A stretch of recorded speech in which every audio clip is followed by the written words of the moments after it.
A비에 돈 맡기면 이자가 들어온다는데 진짜일까요? 여러분, 은행에 돈을 맡기면 이자가 붙는다는 것은 익숙하죠. 그런데 요즘은 디파이 데피라는 탈중앙화 금융에서 A부에 돈을 맡기면 이자가 들어온다는 이야기가 들립니다. 처음 들으면 정말 그럴까? 혹시 사기나 위험은 없을까? 하는 의문이 생길 텐데요. 이번 콘텐츠에서는 초보자도 이해할 수 있게 A비를 통해 이자가 발생하는 구조가 어떻게 가능한지, 실제로 어떤 메커니즘으로 수익이 생기는지, 그리고 꼭 알아야 할 리스크와 주의사항까지 쉽고 흥미롭게 풀어보겠습니다. 은행 예금과의 비교, 재미있는 비유와 함께 스토리텔링 방식으로 알아보며 끝부분에는 다음 회차 주제에 대한 티저도 준비했으니 끝까지 함께 해주세요. A비란 무엇인가? 디파이 예금과 대출의 시작. A비는 대표적인 탈중앙화 금융 데피 플랫폼으로 쉽게 말해 은행 없이도 돈을 빌리고 빌려줄 수 있는 곳입니다. A비 프로토콜에서는 이용자가 예금자, 유동성 공급자 또는 대출자, 차용자로 참여할 수 있어요. 예금자는 자신이 가진 암호화폐 자산을 A비에 예치하고 그에 대한 이자를 받을 수 있고, 대출자는 담보로 다른 암호화폐를 맡긴 후 필요한 암호화폐를 빌리고 이자를 지불하게 됩니다. 한마디로 돈을 빌리는 사람은 이자를 내고 돈을 맡긴 사람은 이자를 받는다 는 구조인데, 은행처럼 중간에서 관리해주는 사람이 없고 대신 스마트 컨트랙트 프로그램 코드가 그 역할을 합니다. 스마트 컨트랙트는 미리 정해진 규칙대로 자동으로 작동하는 프로그램이라서 일종의 자동 금융 로봇이 중개자 역할을 한다고 볼 수 있어요.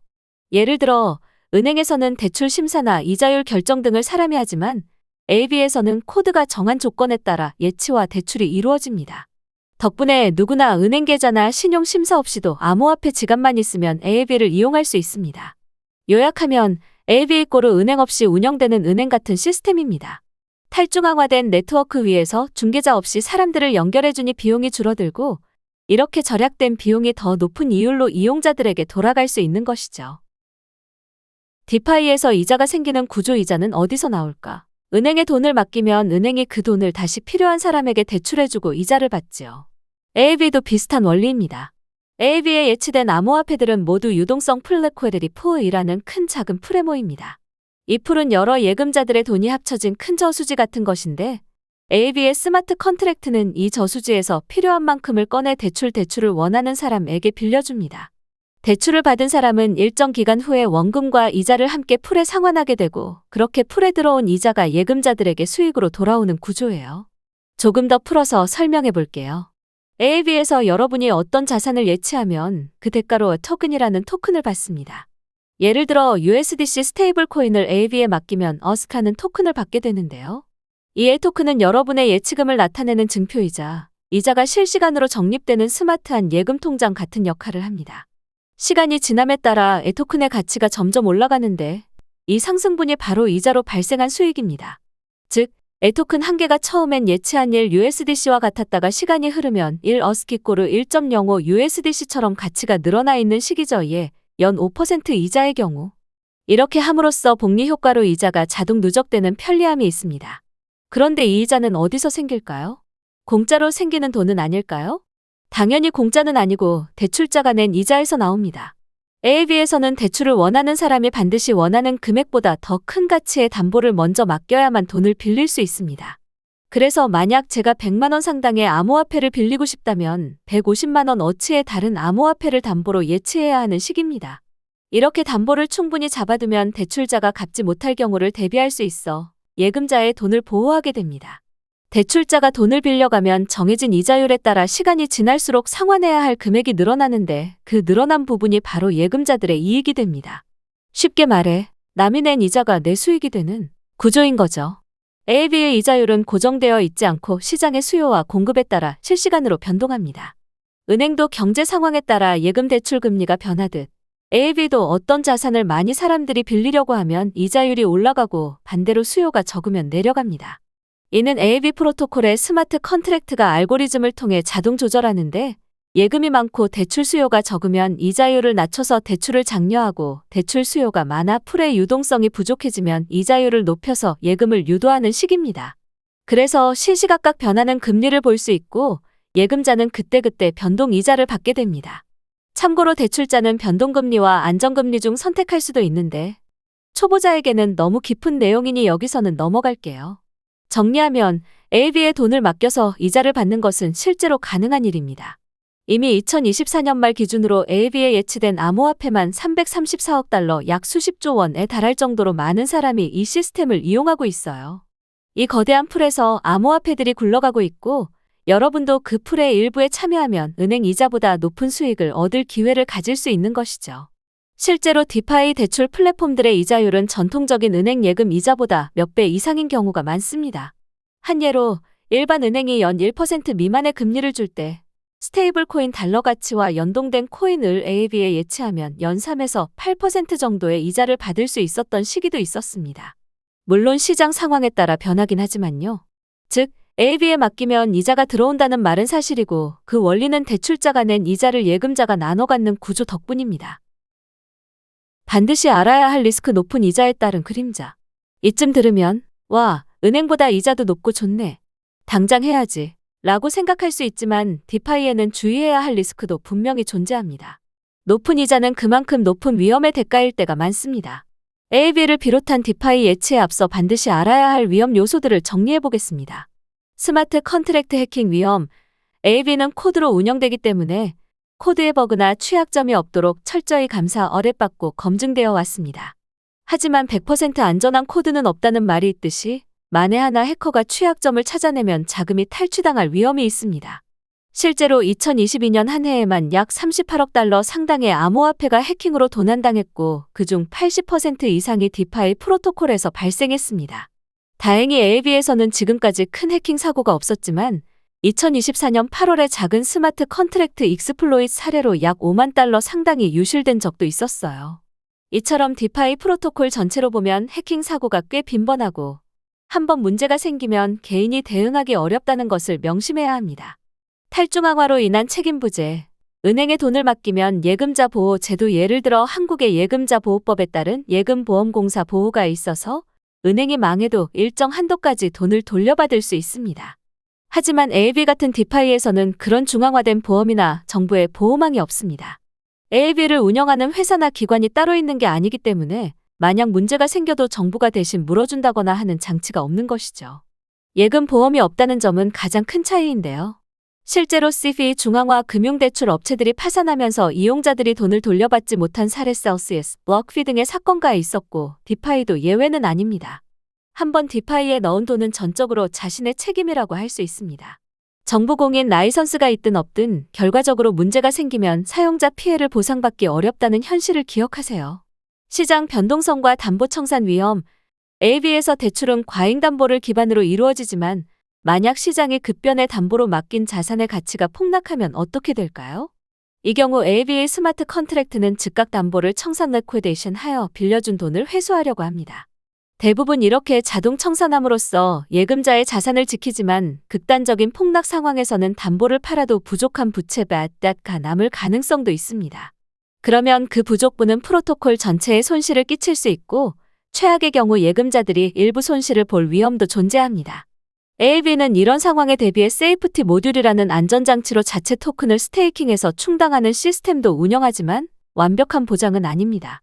또한 예금자가 가격 변동성이 큰 코인을 예치한 경우 이자 수익보다 그 코인 가격 하락폭이 더 크면 손실을 볼 수도 있습니다.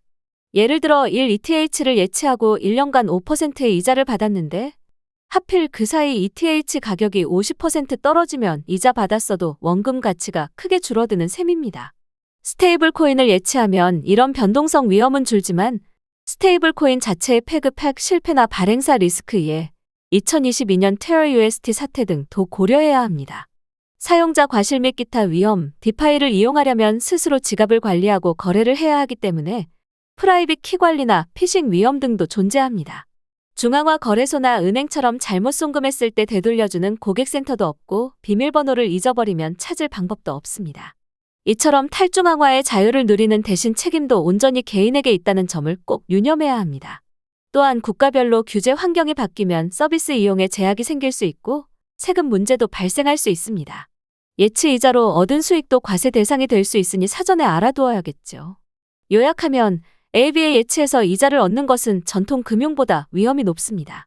기술적 위험, 제도적 위험, 시장 위험 등이 존재하므로 높은 이자에는 높은 위험이 따른다 는 말을 기억하고 이를 감수할 의사가 있을 때 신중하게 소액부터 시작해보는 것이 좋겠습니다. 아무리 좋은 프로토콜이라도 원금 손실 가능성은 항상 있으니 여유 자산으로 분산 투자하는 지혜가 필요합니다. 중앙화 금융 vs 앱 무엇이 같고 무엇이 다를까? 여기서 잠깐 중앙화 금융 CFI, 예컨대 은행의 예금과 AAB 같은 디파이 예치를 비교해 볼까요?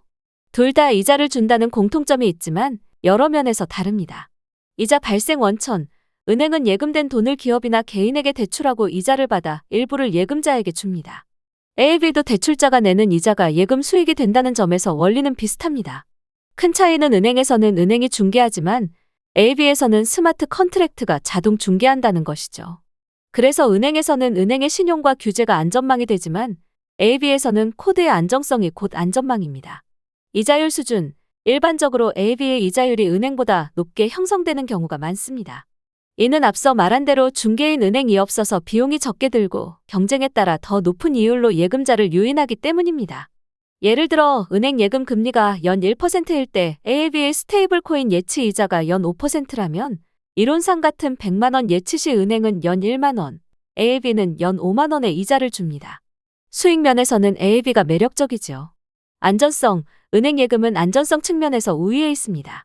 은행은 정부의 감독을 받고 예금자 보호가 있으며 은행 자체 자본으로 손실을 흡수할 능력도 있습니다. 반면 AAB에치는 고위험 고수익에 가까워요. 정부 보증이 없고 해킹 등 기술적 리스크가 존재하죠.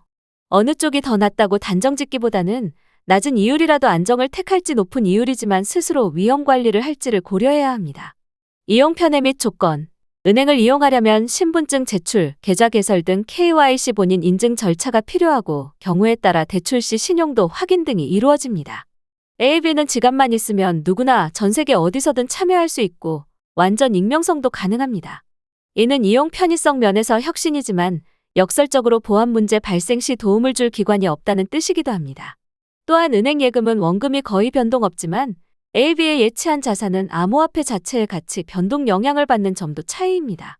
이렇게 비교해보면 AAB를 통한 디파이 예치는 은행 예금과 유사한 개념이면서도 기술적 배경과 위험 보상 프로필에서는 큰 차이가 있습니다. 마치 금고가 없는 은행에 돈을 맡기는 셈이라고 할까요? 중앙화 금융의 신뢰 vs 탈중앙화 금융의 자유라는 관점에서 둘의 장단점을 이해하고 선택해야 합니다. 결론자, 그럼 AAB에 돈 맡기면 이자가 들어온다는데 진짜일까요? 라는 질문에 대한 답을 정리해볼까요? 정답은 YES, 진짜로 이자가 들어옵니다.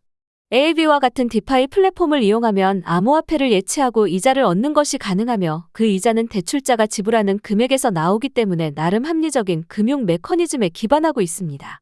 우리는 AAB의 기본 개념부터 이자, 수익 구조를 살펴봤고 은행과 비교하며 실제 수익 발생 원리를 이해해보았습니다. 스마트 컨트랙트가 돌아가는 거대한 유동성 풀 안에서 여러분의 예치금도 열심히 굴러가며 이자를 벌어다 줄 수 있다는 걸 알게 되었죠. 하지만 동시에 반드시 기억해야 할 점은 디파이에는 리스크도 따른다는 것입니다.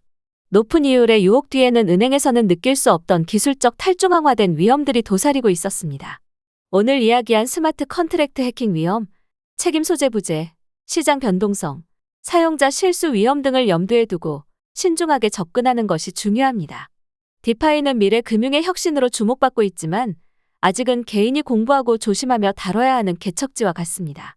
정리하자면 AAB에 예치해서 이자를 받는 것은 가능하고 실제로 많은 사람이 활용 중인 유용한 방법입니다.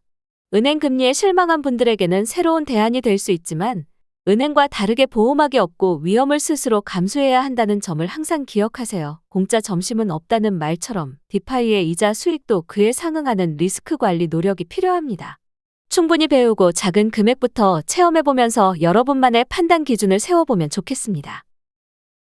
티저 다음 회차 예고. 오늘은 AAB에치와 이자에 대해 알아봤는데요. 다음 시간에는 스테이킹이랑 디파이 대출은 뭐가 다를까? 라는 흥미로운 주제로 찾아올 예정입니다. 퍼스코인 스테이킹으로 보상받는 것과 오늘 다룬 디파이 대출로 이자 받는 것의 차이가 궁금하지 않으신가요? 다음 주 콘텐츠에서 그 차이점을 속 시원하게 비교해 드릴 테니 기대해 주세요. 감사합니다.